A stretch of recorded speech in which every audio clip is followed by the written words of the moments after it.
सर्वेभ्यो नमो नमः। आप सभी मित्रों का पुनः एक बार इस वीडियो में हार्दिक हार्दिक स्वागत है। मित्रों, इससे पहले हम लोग जो शिक्षा शास्त्री 2023 में प्रवेश परीक्षा हुई थी, उसके प्रश्न पत्र को जो 24 जून को हुआ था, उसको हम लोग सॉल्व कर लिए थे। और यहाँ पे अब जो 9 जून को हमारा हुआ था, उसको हम लोग सॉल्व कर रहे थे। तो ये हमने 4 पार्ट में सॉल्व इसको हमने किया था। इसी क्रम में इसको भी हमने 4 पार्ट में सॉल्व करने का, यानी कि एक क्लास में 25 क्वेश्चंस को सॉल्व करने का हमारा लक्ष्य था।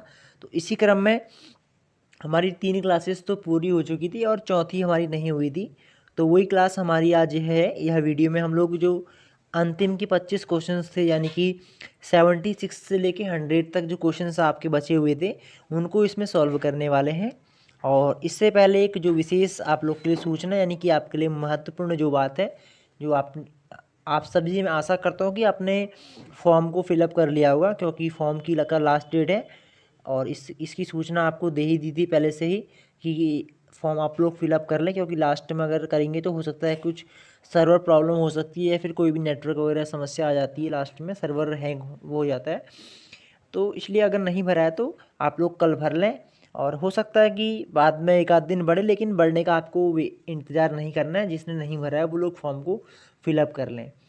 और बात करते हैं जो हमारा पेपर होना है, वो पेपर आपको जो आपकी तिथि निर्धारित हुई है उसी में होगा। उसकी डेट आगे बढ़ना मुश्किल ही है, तो आगे नहीं बढ़ेगा। तो इसलिए आप लोग उसके अनुरूप अपनी तैयारी करें, उस पेपर के अनुरूप ही तैयारी कर लें। तो चलिए प्रारंभ करते हैं इस वीडियो को। पहला क्वेश्चन यहाँ पे आपका है, वुड घोषणा पत्र से प्रस्तुति कदा अभूत। तो वुड घोषणा पत्र जो हमारा हमारे हिस्टोरिकल पीरियड को अगर हम देखते हैं, तो वहाँ पे एक चार्ल्स वुड थे। उन्होंने अपना एक घोषणा पत्र जारी किया था जो शिक्षा से संबंधित था। शिक्षा में जो उस समय की शिक्षा व्यवस्था थी, वहाँ पे हमें क्या परिवर्तन करने चाहिए, किस तरह से हमारी जो शिक्षा होगी वो उसमें कुछ व्यापक परिवर्तन आएगा, वो चीज़ इन्होंने उसके लिए इन्होंने अपना एक घोषणा पत्र जारी किया था शिक्षा के लिए। तो ये आपका शिक्षण अभिरुचि संबंधित प्रश्न है। तो यहाँ से यह पिछले वर्ष क्वेश्चन पूछा गया है। इस वर्ष भी आपके लिए महत्वपूर्ण है, क्योंकि CDP जो आपका शिक्षण अभिरुचि है, ये आपके सिलेबस में लगा हुआ है। यहाँ से क्वेश्चन आपका आएगा। तो ये फर्स्ट आपका ऑप्शन है 1854 ईस्वी, राइट आंसर इसका। इसके बाद नेक्स्ट क्वेश्चन देखिए 77 नंबर। देखिए, अधः कथनद्वयं प्रदत्तमस्ति, एकम् अभिकथनम् अपरम् अस्य कारणम्। अभिकथनम् अस्ति, समाजे शिक्षकस्य स्थानं सर्वथा उन्नतम् अस्ति। समाजे यत् भवन्तः सर्वे जानन्ति एव, समाजे शिक्षकः बहु महत्वपूर्णभूमिकां निर्वहति। शिक्षकः एव छात्राणां निर्माणं करोति।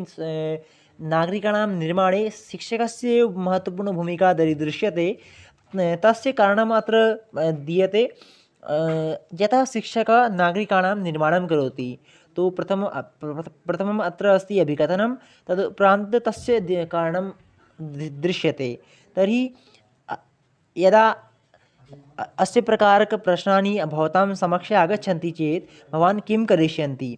तो तत्र सर्वप्रथमं किं कर्तव्यम्, अभिकथन एवञ्च कारण उभयोः किमपि सम्बन्धः दृश्यते चेत् उत्तरं भवतः यत्र सम्यक् व्याख्या अस्ति तत् सत्यं भविष्यति। अगर आपका देखिए अभिकथन और कारण दो के दोनों आपस में संबंधित हैं। पहला जो अभिकथन है, उसका जो कारण है, वो दोनों आपस में संबंधित। अभिकथन में जो आपको बताया वो कारण में उसका स्पष्ट किया गया है उसके विषय में। तो समझ लीजिए कि आपका जो A और R दो के दोनों सही होंगे और उसकी वो व्याख्या कर रहा है। इस तरह के आपके विकल्प, इस तरह के क्वेश्चंस आपके आते हैं। तो ये हम भी पहले काफ़ी इस तरह के क्वेश्चंस को सॉल्व भी कर चुके हैं। तो यहाँ पे देखिए अभिकथन भी आपका सही है और कारण भी सही है, क्योंकि समाज में शिक्षक का स्थान सबसे उन्नत होता है, और क्योंकि शिक्षक जो है वो नागरिकों का निर्माण करता है। तो इसलिए हमारा यहाँ पे पहला विकल्प यहाँ पे सही है, व्याख्या भी इनकी सही है। अगला क्वेश्चन इसके बाद देखिए, नेक्स्ट क्वेश्चन 78 नंबर, परस्परम समुचित योगान चिन्हुत। तो सिलेबस में आपका जो परिवर्तन हुआ है, उस कारण यह क्वेश्चन आपको इस बार तो नहीं दिखाई देगा, क्योंकि इस बार आपका यह जनरल नॉलेज सिलेबस से हटा दिया गया है। बाकी 75 क्वेश्चन जो आपके वहाँ केवल आएंगे, तो उसमें आपको नहीं दिखाई देगा। पर इसका आंसर जो हम लोग देख लेते हैं यहाँ पे 78 जो नंबर क्वेश्चन है, इसका आंसर है ऑप्शन नंबर 4, A, C और D, A, C and D। ठीक है, अब ए, सी और डी में आप देख सकते हैं, यहाँ पे आपको ऑप्शन नंबर 4 में दिखाई दे रहा होगा। तमिलनाडु कहाँ होता है? तमिलनाडु में होता है भरतनाट्यम, ये है राइट हमारा। उड़ीसा में क्या गरबा होता है? तो नहीं, उड़ीसा में हमारा गरबा नहीं होता है, बी यानी गलत हो गया। केरल प्रदेश है मोहिनीअट्टम, तो केरल में हमारा मोहिनीअट्टम होता है, ठीक है, ये राइट आंसर है। आंध्र प्रदेश में कुचिपुड़ी भी हमारा होता है, ये भी सही है हमारा। बंग प्रदेश यानी बंगाल में भांगड़ा, भांगड़ा कहाँ होता है? पंजाब में, तो ये हमारा ऑप्शन नंबर ई गलत है, तो ए, सी, डी आपका इसका राइट आंसर है। नेक्स्ट क्वेश्चन इसके बाद देखिए, क्वेश्चन नंबर आपका है 79। निम्नांकितेषु द्वंद्व समासस्य उदाहरणम् अस्ति। तो यहाँ पे जो आपको विकल्प दिए इनमें से द्वंद्व समास का उदाहरण क्या है ये आपको बताना है। तो इसमें से देखिए, आपको जो समास है आपका सिलेबस में लगा हुआ है व्याकरण में, तो वहाँ से अगर वहाँ आप देखते हैं द्वंद्व समास में, तो पाणी पादम, ये आपका यहाँ पे इसका राइट आंसर है। द्वंद्व समास का उदाहरण है पाणी पादम, ऑप्शन नंबर 1 यहाँ पे बिल्कुल सत्य आंसर है। अग्रिम प्रश्नमस्ति असत्यम इत्यत्र नए समासः कस्मिन् अर्थे भवति। तो जो नए समास है असत्यम, इस शब्द में कौन से अर्थ में होगा? सादृश्य के अर्थ में, अभाव के अर्थ में, अल्पार्थ, अल्प के अर्थ में, अन्यार्थी। तो यहाँ पे 4 आपको अर्थ दिए हुए हैं, इनमें से नए समास किस अर्थ में है? तो देखिए, न सत्यम इति असत्यम, ठीक है, जहाँ पे सत्य का अभाव हो वहाँ पे क्या होगा? असत्य होगा। यत्र सत्यस्य अभावः दरीदृश्यते तत्र सत्यम भवति, तत्र असत्यम भवति। यत्र सत्यम अस्ति तत्र असत्यम ना अस्ति, ठीक है, यहाँ पे सत्य वहाँ पे असत्य नहीं है। जहाँ असत्य होगा वहाँ सत्य नहीं होगा, तो एक का अभाव होगा, या सत्य का अभाव होगा या फिर असत्य का अभाव होगा। तो अभाव के अर्थ में हमारे यहाँ पे ये होता है। अग्रिमं प्रश्नमस्ति सूची द्वयमाश्रित्य परस्परम समुचितम मेलनम कुरुत। तो दोनों के दोनों सूचियों को आपको आपस में मिला देना है। तो अभिज्ञान शाकुंतलम याज्ञसेनी काबुली वाला सैटिनिक वर्सेज, तो ये जनरल का क्वेश्चन आपका है, इसमें संस्कृत को भी रिमिक्स किया हुआ है आपके साथ। तो ऐसा क्वेश्चन आपको इस बार तो मिल सकता है, लेकिन संस्कृत का ही वहाँ रहेगा क्योंकि जनरल होना है नहीं। तो राइट आंसर जो इसका है आपका ऑप्शन नंबर विकल्प संख्या यहाँ पे जो 2 है आपकी, वो यहाँ पे सही उत्तर है। ए का आपका सेकंड अभिज्ञान शाकुंतलम जो है महाकवि कालिदास जी की है, और बी का फोर्थ यानी कि याज्ञसेनी जो है प्रतिभा राय महोदय, और काबुली वाला सी यानी फर्स्ट रविंद्रनाथ टैगोर, सैटिनिक वर्सेज ये है आपका सलमान रुश्दी। तो right answer option number second. Next question देखिए, शैक्षिक संस्काराणाम क्रमम चिनुत। तो जितने भी हमारे जो धर्मशास्त्र हैं, धर्मशास्त्र के ग्रंथ हैं, वहाँ पे संस्कार बताए हैं, 16 संस्कार के विषय में बताया हुआ है।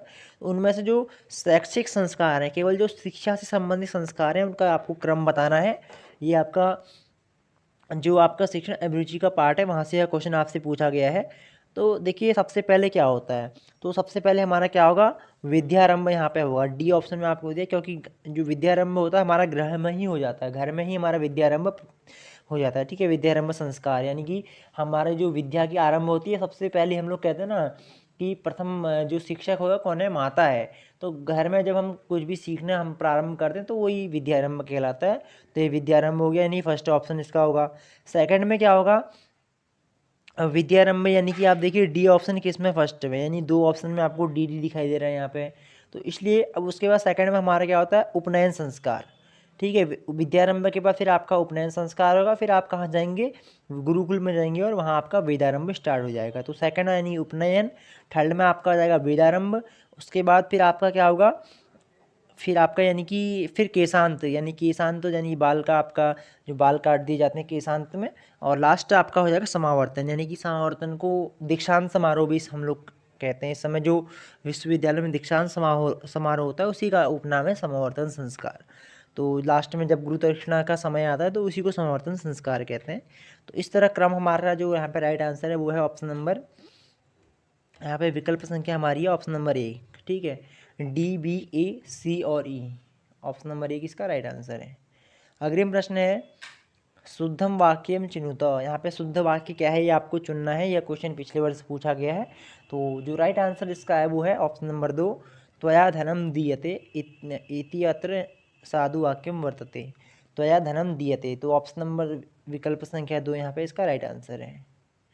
अग्रिम प्रश्न अस्ति शिक्षाया सर्वोत्कृष्टम उद्देश्यम किम। शिक्षा जो है इसका सर्वोत्कृष्ट उद्देश्य क्या है? वयम किमर्थम शिक्षां गृह्णामः, किमर्थम वयम पठामः, तो जो हम लोग क्यों पढ़ रहे हैं ये सब इसका हमारा उत्कृष्ट उद्देश्य हमारा क्या है? उपाधि लाभ, धनार्जनम, वाणिज्य वृत्तिवर्धनम, सुनागरिक निर्माणम। तो अत्र कहा विकल्प सर्वोत्कृष्टम दरीदृश्यते। तो आपको कौन सा विकल्प यहाँ पे सबसे उचित लग रहा है? तो इसमें अगर हम देखते हैं तो सुनागरिक निर्माणम।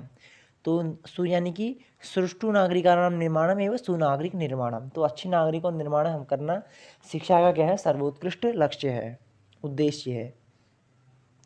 अग्रिम प्रश्न है प्रमाणानाम क्रमम चिनुत। तो जो प्रमाण हमारे दर्शन में हमें प्रमाणों के विषय में बताया जाता है, प्रत्यक्ष, शब्द, अनुमान, उपमान, जो भी हमारे ये प्रमाण है तो इनका क्रम आपको बताना है यहाँ पे क्वेश्चन नंबर 85 में।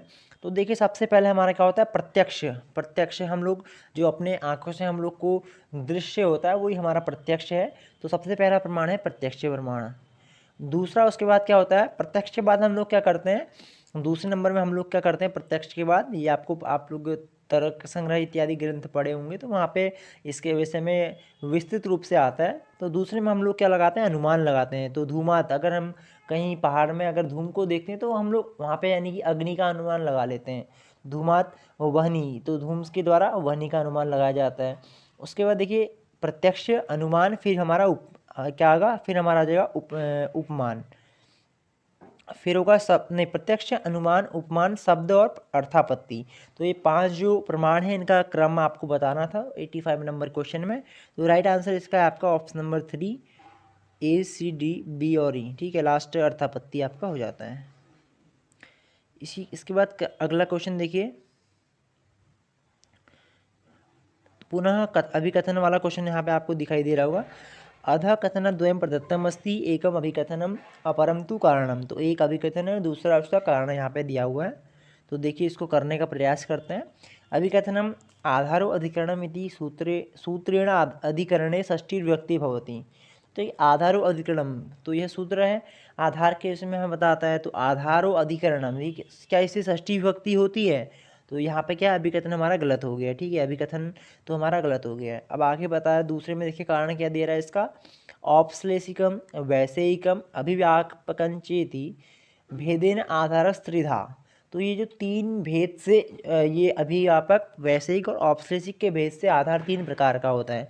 तो कारण तो सही बता रहा है, कारण क्या है यहाँ पे? सही है, लेकिन जो अभिकथन है वो है गलत। तो ये हम लोग अब विकल्पों को पढ़ना होगा सभी को। उसके बाद उत्तर देखिए, ए असाधु है और हमारा आर क्या है? साधु है, यानी कि साधु यानी सम्यक। तो आर साधु है और ए है असाधु।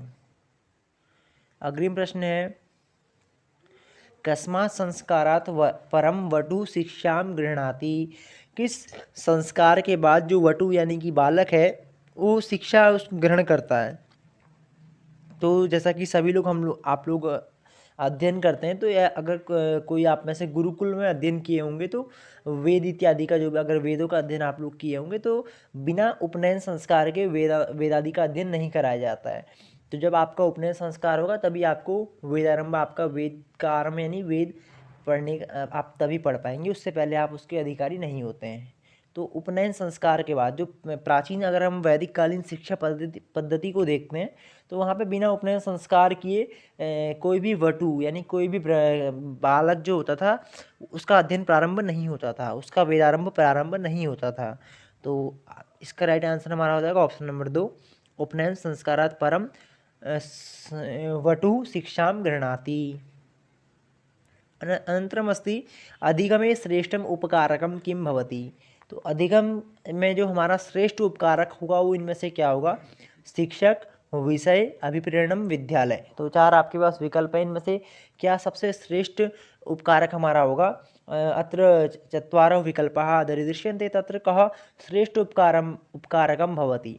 तो शिक्षक अस्ति, सर्वप्रथम अस्ति शिक्षक। तो शिक्षक होगा क्या, या फिर विषय होगा, या फिर अभिप्रेरणा, या फिर विद्यालय। तो देखिए आप लोग मेरे हिसाब से आप में से अधिकांशतः लोग अगर इसका चिंतन करेंगे तो आप शिक्षक यहाँ पे समझेंगे, पर इसका जो उत्तर है वो है क्या? अभिप्रेरणम। तो देखिए अभिप्रेरणा पहले होती क्या है? तो आंग्ल भाषा में अगर हम अभिप्रेरणा के विषय में बात करते हैं, मोटिवेशन। तो motivation is most important for our life. Motivation जो होता है वो हमारे लिए बहुत ही महत्वपूर्ण होता है। मोटिवेशन को हम लोग संस्कृत में बोलते हैं अभिप्रेरणा। तो अभिप्रेरणा भी देखिए 2 प्रकार की होती है, जिसमें होती है पहली है आंतरिक, ठीक है। इसको विस्तृत रूप से मैं अभी आपको नहीं बताऊंगा, आगे हम लोग जब क्लास करेंगे तब इसके विषय में पढ़ेंगे। आंतरिक और जो दूसरी है वो है बाह्य। तो दो प्रकार की क्या होती है, अभिप्रेरणा होती है, एक है आंतरिक और दूसरी है बाह्य। आंतरिक अभिप्रेरणा क्या होती है, जब हमें किसी कार्य के प्रति हमारे अंदर से, यानी कि हम स्वतः उसको कार्य में प्रवृत्त हो जाएं, स्वतः पढ़। देखिए कोई बालक आप देखते होंगे कि वो स्वतः पढ़ता है, उसको कोई व्यक्ति कुछ कहता नहीं कि आप पढ़ो पढ़ो, इस तरह का कोई कहता नहीं है, वो खुद ही पढ़ रहा है। तो उसके अंदर यानी कि लक्ष्य क्या है, आंतरिक अभिप्रेरणा है। और कोई व्यक्ति क्या होता है, उसके कहते हैं कि अगर आप इसको सुनाएंगे तो मैं आपको 1000 रुपये दूंगा। अगर उसको कोई लालच दिया जाता है, कुछ पुरस्कार अगर दिया जाए, या पुरस्कार या दंड, इस पुरस्कार के लिए या फिर कोई लोभ या फिर लालच के लिए कोई व्यक्ति पढ़ता है, तो वो होती है बाह्य अभिप्रेरणा। अभिप्रेरणा के दो प्रकार हैं, उसमें आंतरिक और बाह्य दो है। तो इसमें भी आंतरिक बहुत अच्छी होती है, सबसे अच्छी आंतरिक अभिप्रेरणा को माना जाता है। यानी कि जब आपको इंटरनल मोटिवेशन होगा तो आप वर्क को अच्छे से करेंगे, उसको दृढ़ता से करेंगे। तो इसलिए यहाँ पे जो अधिगम है यानी कि लर्निंग है, लर्निंग में जो मोटिवेशन है वो उसका बहुत महत्वपूर्ण भूमिका रहती है। तो आंसर यहाँ पे जो विकल्प संख्या 3 है ये आपका राइट आंसर इसका है।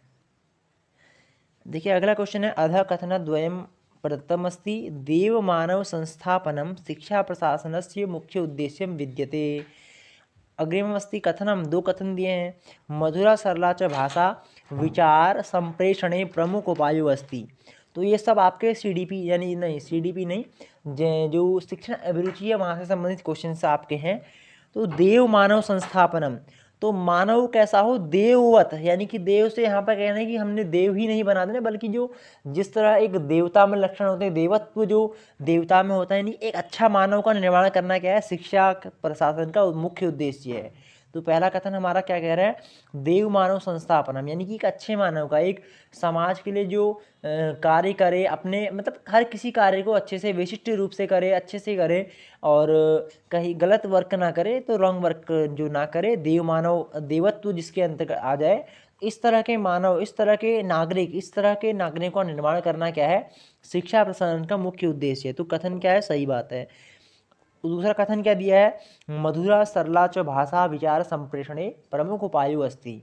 तो विचाराणां संप्रेषणं कथं भवति, यथा अत्र अहमपि करोमि, मैं आपको क्या कर रहा हूँ, कुछ अपने विचारों का संप्रेषण मैं आपके साथ में कर रहा हूँ, आप अपने विचारों का संप्रेषण किसी अन्य के साथ में करते हैं, आप किसी को बताते हैं, कुछ समझाते हैं या कुछ भी बात करते हैं, किमपि यदा भवन्तः वार्तां कुर्वन्ति चेत् तत्र सर्वत्र सर्वेषु पक्षेषु विचाराणां संप्रेषणं भवति। कुछ भी आप करते तो हर जगह क्या होता है, विचारों का संप्रेषण हमारा होता है। तो हम लोग जो अच्छे से विचार संप्रेषण करें, यानी कि सम्यक प्रकार प्रेषणमिति संप्रेषणम, आपके जो विचार हैं, जो अग्रिम आपके सामने जो अन्य जो श्रोता है उसको अच्छे से समझ में आए, उसके लिए आपको मधुर और सरल भाषा का प्रयोग आपके लिए एक प्रमुख उपाय है। तो यहाँ पे क्या है, पहला कथन भी सही है और दूसरा कथन भी सही है, यानी कि कथनम फर्स्ट एवं सेकेंड उभयम सत्यम अस्ति। विकल्प प्रथम आपका यहाँ पे सही आंसर हो जाएगा। इसके बाद नेक्स्ट क्वेश्चन देखिए, सूची द्वयम् आश्रित्य परस्परम समुचितम मिलनम कुरुत। तो दो की दोनों सूची आपको यहाँ पे दे दी गई हैं, इनको आपने मिलान करना है। तो देखिए क्वेश्चन का लेवल आप देख सकते हैं, हर जगह एक क्वेश्चन को 4 भाग में बांटा हुआ है। इस तरह का क्वेश्चंस को आप प्रोवाइड आपको किए गए हैं, उनको डिवाइड करके, यानी कि एक साथ आप कह सकते हैं, अगर आपका जो पढ़ा हुआ अच्छे से आप तभी आप अच्छे मार्क्स यहाँ पे ला सकते हैं। इस तरह के क्वेश्चन पेपर आपको बना के दिए जाते हैं, तो इसी के अनुरूप आपको तैयारी भी करनी है। तो यहाँ पे देखिए 10 कुमार चरितम, नल चंपू, साहित्य दर्पण और बुद्ध चरितम, ये 4 आपको यहाँ पे रचनाओं के नाम दिए गए हैं। महाकाव्य, काव्य इत्यादि ये जो है इनके नाम आपको दिए गए हैं, और दूसरी साइड उनके रचनाकार जो हैं, किसके द्वारा वो रचित है उसका नाम आपको, कवियों के नाम आपको यहाँ पे दृश्यमान हो रहे हैं। तो इसमें देखिए 10 कुमार चरितम, यत्र 10 कुमाराणां चरित्रस्य वर्णनम् अस्ति। यहाँ पे 10 कुमारों का चरित्र के विषय में वर्णन किया गया है, किसके द्वारा यह रचित है। उसके बाद नलचंपू किसके द्वारा है, साहित्य दर्पण किसके द्वारा है, और बुद्ध चरितम ये किसके द्वारा रचित है। तो क्वेश्चन नंबर आपका 19, इसका जो मित्रों उत्तर है वो है ऑप्शन नंबर फर्स्ट। ठीक है, फर्स्ट यानी कि ए का थर्ड, बी का फर्स्ट और सी का फोर्थ और डी का सेकेंड। तो ए इसका है थर्ड, यानी कि जो 10 कुमार चरितम ये है दंडी, महाकवि दंडी के द्वारा रचित है 10 कुमार चरितम। बी यानी नलचंपू जो है त्रिविक्रम भट्ट की रचना है, और साहित्य दर्पण है विश्वनाथ जी की, और बुद्ध चरित्र में अश्वघोष जी की। तो इस तरह के क्वेश्चन भी आपके आते हैं, इस तरह के क्वेश्चन आपको पढ़ने हैं, ये आपका आएगा, इस तरह की तैयारी आपको अवश्य करनी है। ज़्यादा से ज़्यादा इस तरह के क्वेश्चंस को आप देखें, सभी रचनाओं के नामों को याद करें, सभी रचनाकारों का नाम याद करें, इधर उधर हमेशा एस्ट्रो वगैरह में। तो इसका तो मित्रों जो राइट आंसर है वो ऑप्शन नंबर फर्स्ट इसका राइट आंसर है। इस तरह क्वेश्चंस को आपको तैयार करना है। अग्रिम प्रश्न देखिए, लास्ट 10 क्वेश्चंस हमारे बचे हुए हैं। साम वेदस्य ब्राह्मणेषु परिगण्यते। तो सभी वेदों के विषय में मैंने आपको बताया था, आपके लिए सभी वेद महत्वपूर्ण हैं, जिसमें ऋग्वेद, यजुर्वेद, सामवेद और अथर्ववेद, चार हमारे जो वेद हैं। तो केवल वेद ही इंपॉर्टेंट नहीं है, वेद के उपवेद क्या है, इन वेद की फिर ऋषि कौन है, वेद के ब्राह्मण क्या है, किस वेद का ब्राह्मण कौन सा है, उसकी फिर आरण्य कौन है। ठीक है, ये सब आपके लिए वेरी वेरी इंपॉर्टेंट क्वेश्चन यहाँ से बनते हैं आपके। तो आपको इन सभी को पढ़ लेना है। इनकी जो महत्वपूर्ण जितने भी है उपनिषद, कौन सा उपनिषद किस वे से संबंधित है, ये भी आपको देख लेना है। यहाँ से क्वेश्चन से आपके पिछले वर्ष भी आपने देखे होंगे, आए हुए हैं, तो इनको आपने देख लेना है। ठीक है, तो इसके बाद देखिए सामवे से ब्राह्मणेषु परिगण्यते। तो क्वेश्चन आपको यहाँ पे ये दिखाई दे रहा है, इसका आंसर जो है 91 क्वेश्चन नंबर, इसका राइट आंसर है ऑप्शन नंबर 2। सामवेद के जो ब्राह्मण है यहाँ पे ए, सी और डी, आर्षे ब्राह्मण, देवताध्याय ब्राह्मण और वंश ब्राह्मण, ये तीन यहाँ पे आपके किसके ब्राह्मण हैं, सामवेद के। कपिस्टल आपका है यजुर्वेद का। ठीक है, तैत्तरीय, मैत्रेयणी, कठ और कपिस्टल, ये जो है ये आपके हैं ये यजुर्वेद के। ठीक है, और गोपद ब्राह्मण जो है एकमात्र ब्राह्मण जो है वो है अथर्ववेद का। अग्रिम प्रश्न देखिए, अनिन्नत रूपम हृदयेन पार्वती इत्यत्र कर्मवाच्य भविष्यति। तो कर्तृवाच्य से कर्मवाच्य में परिवर्तन करना, कर्मवाच्य भाववाच्य, यहाँ से क्वेश्चन आपने देखे होंगे पिछले अगर वीडियो आपने का जो पार्ट है वो देखें तो वहाँ पे मैंने आपको बताया था। तो यहाँ से जो कर्मवाच्य, कर्तृवाच्य, भाववाच्य, बहुत क्वेश्चन यहाँ से पूछे गए हैं, तो इनको आपने कवर करना है, इनको देखना है। तो और प्रयास करना है कि आप अच्छे से इसको समझ जाएं। इसका जो शॉर्ट फॉर्म है, एक शॉर्ट सूत्र होता है, किस तरह इसको करते हैं, जो तृतीया उसमें हो जाती है, तो ये मैं आपको आगे बताऊंगा इसको भी। तो इसका यहाँ पे राइट आंसर है 492 का ऑप्शन नंबर 3, निंदे रूपम हृदय पार्वत्या। ठीक है, ये राइट आंसर इसका है ऑप्शन नंबर 3। इस बार अग्रिम प्रश्न देखिए, पुनः देखिए कथन वाले क्वेश्चन बहुत ज़्यादा पूछे जा रहे हैं। आधा कथन द्वयम प्रदत्तम अस्ति, यहाँ पे आपको पुनः 2 कथन दिए हुए हैं। व्याकरण शास्त्रे अधिकरणम त्रिविधम भवति। व्याकरण शास्त्र में अधिकरण कितना होता है, 3 प्रकार का होता है। तो क्या यह कथन सही है? तो दूसरा दिया है तृप्त्यर्थक पदयोगे षष्ठी भवति। तो यह क्वेश्चन पिछले वर्ष से पूछा गया है, बहुत ही इंपॉर्टेंट क्वेश्चन है, और यह क्वेश्चन बहुत सारे लोगों का गलत हुआ था। बहुत सारे मित्रों का जो पिछले वर्ष जिन्होंने हमें बताया था उनका बहुत लोगों का गलत हुआ है, क्योंकि जो तृप्त्यर्थक पद प्रयोग षष्ठी होती है, थोड़ा डीपली पूछा गया था। अगर आप सिद्धांत कौमुदी या कारक पढ़े हैं तो तभी इसको आप उत्तर दे पाएंगे। वहाँ पे आता है फलानाम तृप्ति, एक उदाहरण आपको मिलता है षष्ठी में। तो ये 2 के तो यहाँ पे विकल्प हमारे सही हैं। व्याकरण शास्त्रे अधिकरणम त्रिविधम भवति, तो 3 प्रकार के अधिकरण हमारे होते हैं। उसमें क्या क्या है, औपश्लेषिक, अभिव्यापक और वैषयिक। ठीक है, ये 3 अधिकरण हैं ये 3 सप्तमी अधिकरण है। और तृतीयार्थक पद के प्रयोग में षष्ठी हमारी होती है। तो 2 के दोनों यानी कि सही हैं। तो कथनम फर्स्ट एवं उभयम एवं सेकंड उभयम सत्यम अस्ति, तो ये आपका फर्स्ट विकल्प आपका राइट आंसर हो जाएगा। इस तरह के क्वेश्चंस बहुत सारे आते हैं, तो आपको इस तरह के क्वेश्चंस को आपको पढ़ना है, इस तरह के क्वेश्चंस को सॉल्व करना है। और इसके लिए आपको डीपली पढ़ना भी जरूरी होगा, क्योंकि सिलेबस आपका इस बार चेंज हो चुका है। केवल 75 में ही आपकी मार्कशीट बननी है, आपका जो रैंकिंग आपकी आएगी इसी में से बननी है, इसी से आपको कॉलेज आपको मिलेगा। अगला क्वेश्चन देखिए, यह जनरल का क्वेश्चन है, जीके का, पर ये इस बार तो आएगा नहीं, लेकिन इंपॉर्टेंट क्वेश्चन है आपके जनरल नॉलेज के लिए, वेरी वेरी इंपॉर्टेंट है। देखते हैं किसको इसका आंसर आप स्वतः कमेंट के माध्यम से बताइएगा, आपको आता है तो। प्रतिवर्षम गणतंत्र दिवस जनवरी मासे 26 दिनांके आयोज्यते। तो अभी कथन यहाँ पे सही दिया है। ठीक है, मैं भी आपको बता देता हूँ, ऐसा नहीं, 26 दिनांक को ही हम लोग जनवरी मास में गणतंत्र दिवस को मनाते हैं। अब इसका कारण क्या दे रहा है, गणतंत्र दिवसस्य उत्सव लाल किलायां परिपाल्यते। तो क्या यह दोनों सही हैं? देखिए, और अब विकल्प देखिए क्या है, उत्तर अभिकथन और कारण के बाद फिर आपको उत्तर बताना है। ए आर्चो भयम साधु ए आर एते सम्यक व्याख्याम करोति। दूसरा दिया ए आर्चो भयम साधु परंतु आर एते सम्यक व्याख्याम न करोति। तीसरा विकल्प है ए साधु परंतु आर असाधु। चतुर्थम अस्ति ए असाधु परंतु आर साधु। तो बहुत घुमाते हुए क्वेश्चन आपको देता है। अब देखिए यहाँ पे अभिकथन और कारण, यहाँ पे आपको क्या देखना होता है, जो अभिकथन है उसका कारण के साथ संबंध है या नहीं, आपको क्यों, किस लिए, और ये इस तरह। देखिए 26 जनवरी को हम प्रतिवर्ष गणतंत्र दिवस मनाते हैं, तो क्यों मनाते हैं, किस लिए मनाते हैं और कहाँ मनाते हैं, तीन आपके मन में प्रश्न आपके उठेंगे। तो देखिए कारण में यही तीन के विषय में आपको स्पष्ट किया जाएगा। तो गणतंत्र दिवस से उत्सव लाल किला में परिपालित, ये बताता है कि गणतंत्र दिवस का हम लोग उत्सव लाल किला में बनाते हैं, यानी कि संबंध दोनों का यहाँ पे सही है। पर इसका राइट आंसर यह नहीं है। क्यों? क्योंकि जो गणतंत्र दिवस है हम उसको लाल किला में नहीं बल्कि इंडिया गेट में गणतंत्र दिवस का हम लोग आयोजन हमारे राष्ट्र में होता है, बल्कि लाल किला में क्या होता है, स्वतंत्रता दिवस का आयोजन हमारे वहाँ होता है। ये क्वेश्चन भी काफ़ी लोग पिछले वर्ष गलत किए थे। जो लाल किला है वहाँ पे क्या होता है, वहाँ पे 15 अगस्त यानी कि स्वतंत्रता दिवस का आयोजन वहाँ पे होता है। 26 जनवरी यानी कि गणतंत्र दिवस का जो हमारा आयोजन होता है वो कहाँ होता है, इंडिया गेट में, राजपथ में हमारा वहाँ होता है। तो यहाँ पे क्या होगा, हमारा जो आंसर होगा वो होगा, देखिए ए आर उभयम साधु भी नहीं होगा, ये दोनों तो हमारे कट जाएंगे। अब केवल एक ही, क्योंकि केवल अभिकथन या कारण एक सही है इनमें से, तो यहाँ पे हमारा क्या होगा, ए साधु परंतु आर असाधु। तो केवल हमारा पहला वाला सही है अभिकथन, कारण क्या है हमारा गलत है। नेक्स्ट क्वेश्चन देखिए 95 नंबर, लास्ट 5 क्वेश्चन आपके बचे हुए हैं। ये आपका सेक्शन अभिरुचि का क्वेश्चन है।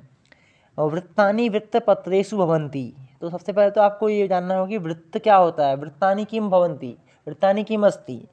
और कथन दूसरा दिया पुस्तकालयः पुस्तकेषु भवन्ति। तो यहाँ पर दोनों कथन सही हैं, या फिर एक कथन सही है, या केवल पहला सही है, या फिर केवल दूसरा सही है, इस तरह आपको आंसर देना है। देखिए वृत्तानि मतलब, वृत्त मतलब एक आपने देखा वार्तावली, आप नाम सुने होंगे वार्ता। प्रतिदिन अगर आप दूरदर्शन को देखते हैं तो वहाँ पर संस्कृत में वार्ता करके प्रतिदिन समाचार का प्रसारण किया जाता है दूरदर्शन डीडी नेशनल में। तो वहाँ पे वृत्त वार्ता बोलते हैं उसको, जो समाचार है संस्कृत में उसको वार्ता कहते हैं। यानी कि तो वृत्तानि यानी कि जो समाचार है, न्यूज़ हैं, वो कहाँ होती है, वृत्तपत्रेषु, यानी कि जो न्यूज़ है यानी कि वार्ता है वो कहाँ है, वृत्तपत्र में होती है, यानी कि समाचार पत्र में होती है। तो पहला कथन क्या है हमारा, सही है। ठीक है, अब दूसरे में क्या बता रहा है, दूसरे में हमें यहाँ पे बता रहा है पुस्तकालया पुस्तकेषु भवन्ति। तो क्या सही है, पुस्तकालयाः पुस्तकेषु भवन्ति किम एतत् सत्यम् अस्ति। देखिए पुस्तकालय जो पुस्तकों में नहीं होते बल्कि पुस्तकालय में होती हैं, ये क्या है हमारा गलत है। ये कथन दूसरा क्या है, गलत है। पुस्तकालय पुस्तकों में पुस्तकालय नहीं बल्कि पुस्तकों से पुस्तकालय होता है। तो यहाँ पर केवल हमारा क्या है, फर्स्ट सही है, बल्कि जो सेकंड है वो क्या गलत है, यानी कि ऑप्शन नंबर 3 इसका राइट आंसर हमारा हो जाएगा। तो इस तरह घुमाते हुए क्वेश्चन आपको मिलता है। अगर आप हल्का सा इसको हल्का सा देखेंगे, हाँ यार पुस्तकों में पुस्तकालय पुस्तक तो होती हैं, आप सीधे आंसर उसका सही दे देंगे, पर आपका यानी कि आप वहाँ 4 नंबर अपने खो रहे हैं, या फिर आप अपने में माइनस मार्किंग वहाँ लगा रहे हैं। तो ये समझते हुए आपको क्वेश्चन पेपर को हल करना होता है। और अगला क्वेश्चन देखिए, महावीर चरितमिति नाटकम केन प्रणीतम। महावीर भगवान हनुमान को हम महावीर के नाम से जानते हैं। महावीर विक्रम बजरंगी, कुमति निवार सुमति के संगी। तो महावीर चरितम यह नाटक किसके द्वारा प्रणीत है, ये आपसे पूछा जा रहा है। कालिदास, अश्वघोष, श्रीहर्ष और भवभूति। तो जो क्वेश्चन नंबर 96 है, महाकवि भवभूति, इनका हमारे साहित्य शास्त्र में बहुत ही अनुदान है, योगदान है इनका।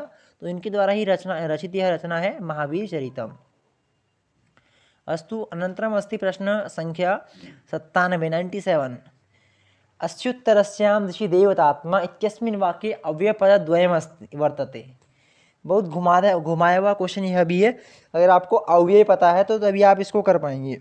आपके जो सिलेबस है वहाँ पे अव्यय करके आपको एक टॉपिक दिया हुआ है। सिलेबस आप अगर डीपली अध्ययन या फिर आपने सिलेबस को देखा होगा, समझे होंगे, अव्यय आपको लिखा हुआ दिया हुआ है।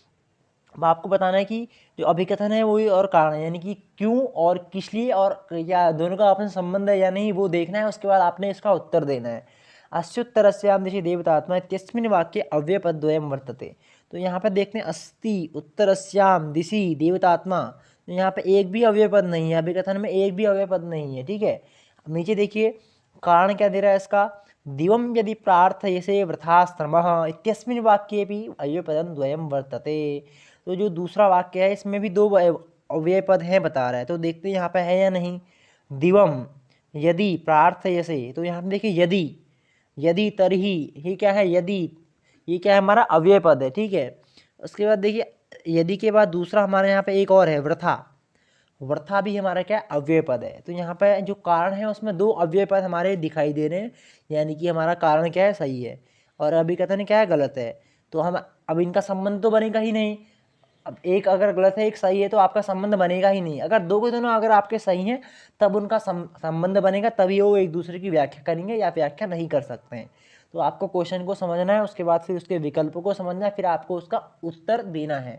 तो देखिए इसका आंसर क्या हो जाएगा, ऑप्शन नंबर 4, ए सत्यम नास्ति। अभिकथन यानी कि ए क्या है सत्य नहीं है और आर क्या है सत्य है। अब इस तरह हमारा लास्ट के 3 क्वेश्चन बच चुके हैं। तो लास्ट जो थर्ड क्वेश्चन है, अधः कथन द्वयमस्ति एकम अभिकथनम अपरम अस्य कारणम। आपको देखिए जो आपका 100 क्वेश्चन पिछले बार तक होते थे वहाँ पे आपको लगभग बस 20 क्वेश्चन इस तरह के पिछली बार पूछे गए थे। तो इस बार आपका 75 है, यानी कि 75 में आपको लगभग 20 क्वेश्चन आपके मान लीजिए ऐसे आएंगे ही आएंगे।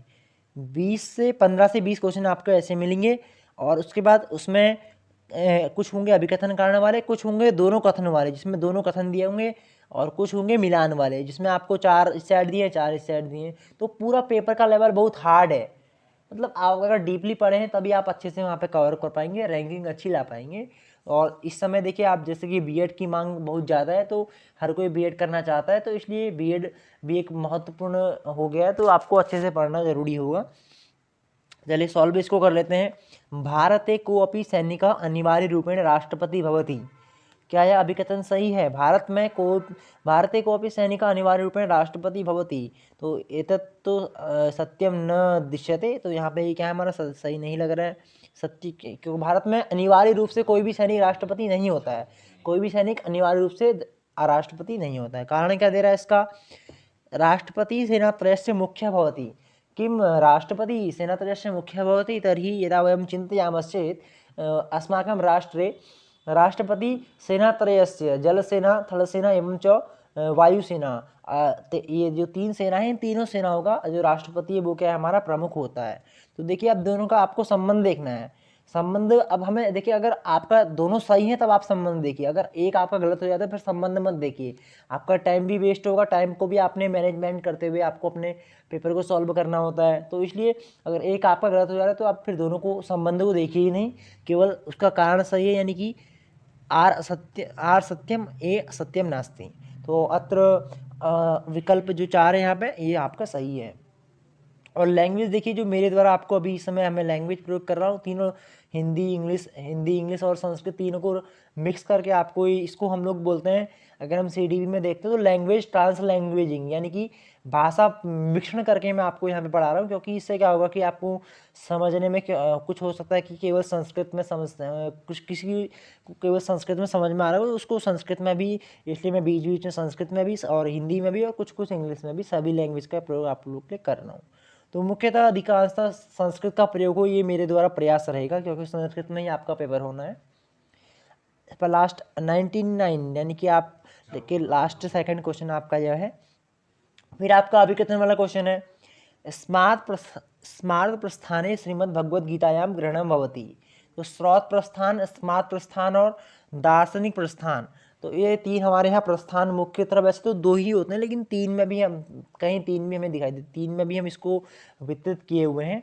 तो स्रोत यानी कि जो स्रोत यज्ञ यानी वेद से संबंधित जो यज्ञ हैं उनके संबंधित जो होगा वो होगा स्रोत प्रस्थान। और स्मार्त होगा यानी कि वेद के बाद हमारा क्या होता है, जो भी हमारे ग्रंथ होते हैं स्मार्त याग भी हमारे होते हैं, स्रोत याग भी होते हैं, दर्शपूर्ण मास याग इत्यादि, अश्वमेध याग और इस तरह के जो याग होते हैं, पितृमेध याग, ये सब याग हमारे आते हैं स्रोत याग में। और स्मार्त याग जो होता है वो जो हम लोग हमारे घर में हवन इत्यादि होता है ये स्मार्त याग में आता है। स्मार्त प्रस्थान श्रीमद् भगवद गीतायाम ग्रहणम भवति। तो यहाँ पे सही है, अभिकथन सही बता रहा है। और कारण क्या दे रहा है, दार्शनिक प्रस्थाने ब्रह्मसूत्र से ग्रहणम भवति, दार्शनिक प्रस्थान में ब्रह्मसूत्र ग्रहण होता है, तो ये भी यहाँ पे हमारा सही है। जो ब्रह्मसूत्र है वो दार्शनिक प्रस्थान के अंतर्गत आता है। दो के दोनों यहाँ पे हमारे क्या हैं, सही हैं। और जो व्याख्या है ये पर व्याख्या नहीं है, देखिए व्याख्या नहीं है, ठीक है। अगर दूसरे में भी स्मार्ट के बारे में ही बता रहा होता तो व्याख्या भी होती। अब यहाँ पे विकल्प को समझना है आप, क्योंकि ये जो ये विकल्प भी आपका कट गया, ये भी आपका कट गया। आपके पास दो विकल्प बचे हुए हैं, ए आर्चो भयम सत्यम तथा आर एते सम्यक व्याख्या अस्ति। ए आर्चो भयम सत्यम परंतु आर एते सम्यक व्याख्या नास्ति। तो व्याख्या है या नहीं ये भी आपको देखना है, यानी कि आपको बारीकी से उसको देख के उसका उत्तर देना होता है। तो यहाँ पे दो के दोनों सही है लेकिन व्याख्या नहीं है, यानी कि हमारा कौन सा विकल्प सही होगा, option number 2 is the right answer. इसके बाद आज का हमारा इस पेपर का लास्ट क्वेश्चन है, और इसके साथ में आपका जो है पेपर आपका पूर्ण हो जाएगा सॉल्व। जो पिछले वर्ष का पेपर था, दो के दोनों पेपर आपको मैं सॉल्व करा दिया हूँ। अधस्तनेषु समुचित योगान चिन्हित। अब जो ये आपको नीचे दिए गए हैं इनमें से आपने जो सही है उन्हीं को आपको चुनना है। पर इस वर्ष तो आपको यह क्वेश्चन इस तरह का मिलेगा नहीं, क्योंकि ये भी जनरल से आपका आ जाता था। पर आपको पता होना चाहिए, क्योंकि संस्कृत से संबंधित सभी विश्वविद्यालय हैं। ये आपका हो सकता है इस वर्ष तो आपका सिलेबस चेंज होगा, आगे फिर पुनः वो भी हो सकता है, कोई ऐसा नहीं कि नहीं होगा। तो इसका मैं आपको सीधे उत्तर बता देता हूँ। क्वेश्चन नंबर 100 जो है इसका जो है ऑप्शन नंबर 3 सही है, बी, सी और डी। अब बी सी डी को देखिए, बी यानी कालिदास अकादमी जो है मध्य प्रदेश में, ये सही है। सी यानी सांदीपनि वेद विद्या प्रतिष्ठान, ये उत्तर प्रदेश में है इसका मुख्य, लेकिन इसके जो विद्यालय हैं वो पूरे देश में संबंधित हैं, ठीक है। इसके द्वारा मान्यता प्रदान किए गए हैं विद्यालय को, सांदीपनि वेद विद्यालय। और डी विश्वेश्वरानंद वेद अनुसंधान प्रतिष्ठानम, तो ये कहाँ है, पंजाब में है। तो इस तरह हमारे यहाँ पे 3 सही हो गए हैं। तो ये आज इस तरह हमारा यह पूरा पेपर सॉल्व हो चुका है। अगर आप आपके देखिए कोई क्वेरी है इस प्रश्न पत्र से संबंधित, तो आप कमेंट के माध्यम से बताएं, उसका भी आपका निराकरण किया जाएगा। और अगर आप फॉर्म को अभी फिलअप नहीं किए हैं तो उसको आप कर लें, क्योंकि आपकी कल लास्ट डेट है। हो सकता है कि डेट बढ़े, लेकिन बढ़ भी सकती है, नहीं बढ़ सकती है। अगर नहीं करें तो फिलअप आप फॉर्म को कर लें। और तैयारी को देखिए, ये भी देखिए वेरी इंपॉर्टेंट है। तैयारी नहीं करेंगे तो आपको, क्योंकि आप तो तैयारी नहीं कर रहे हैं, पर आपके साथ के जो अन्य मित्र हैं वो सब तैयारी कर रहे हैं। आप नहीं कर रहे तो ऐसा मत समझिए कि और लोग नहीं कर रहे हैं। और सब जितने भी आपके साथ फॉर्म भरने वाले हैं वो सब अभी तैयारी में लग चुके हैं। हर कोई तैयारी कर रहा होगा, इसलिए आपको भी जो उसका सिलेबस है मैं आपको भेज चुका हूँ, मैंने भेजा है आपको। टेलीग्राम में भी मिल जाएगा, और व्हाट्सएप ग्रुप में आपको वहाँ है तो वहाँ पे भी आपको मिल गया होगा पहले से। नहीं तो टेलीग्राम में आप जा सकते हैं, वहाँ पे आपको सभी PDF उपलब्ध हो जाएंगे। वहाँ पिछले वर्ष के भी आप हो सकता है वहाँ पे हों, और इस बार के भी आपको वहाँ पे आसानी से उपलब्ध वहाँ पे हो जाएंगे। तो इसलिए जो तैयारी अभी आप स्टार्ट नहीं किए तो वो लोग अपनी तैयारी को प्रारंभ कर दें। हर कोई तैयारी में लग चुका है। अब आपके पास 2 महीने का लगभग समय, 1.5 महीने का लगभग आपके पास समय है। तो समय धीरे धीरे आपका कम ही होता जाएगा, बढ़ना नहीं है समय को। इसलिए तैयारी को अपना अच्छे से प्रारंभ कर दें और लग जाएं अपनी, जो आपको अपना लक्ष्य, आपका अग्रिम लक्ष्य है उसकी ओर को लग जाएं। तो इतने के साथ ही हम आज की इस क्लास को यहीं पे इसको विश्राम की ओर को हम यहाँ पर लेते हैं। और आगे की जो क्लासेस हैं उसकी सूचना भी आपको हमारे ग्रुप के द्वारा आपको दे दी जाएगी। व्हाट्सएप ग्रुप में आप लोग होंगे ही, नहीं तो टेलीग्राम ग्रुप में आप होंगे, वहाँ पे आपको इसकी सूचना अग्रिम जो भी होंगी आपको दे दी जाएंगी। तो इस क्लास में इतना ही करते हैं। अस्तु, नमो नमः, धन्यवाद।